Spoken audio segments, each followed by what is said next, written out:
I had to answer this question immediately, how to draw a cat eye on a very round, large eye. Okay, so this video is long, but I didn't want to leave anything out. What you do is you start from your bottom lash line and you create a line going up and out. Then from the outer corner of my eye, I create a line going towards my iris, both on the top and the bottom. So that way you should have a bit of a triangle by this point.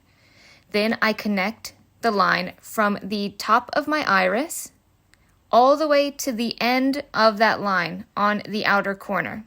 Now I'm only lining my eye about halfway, so think of your iris as a vantage point, so that way you're not following that full curvature of your eye, making it look round again. You only want to go halfway, so that way your eye still looks really elongated and it looks a little bit more like a cat eye effect. I'm coating and wiggling in between those lashes so that you don't see any white spots. Then I'm taking this eyeliner brush from Laura Mercier just to make it look a little bit more crispy and make the edges a bit more clean.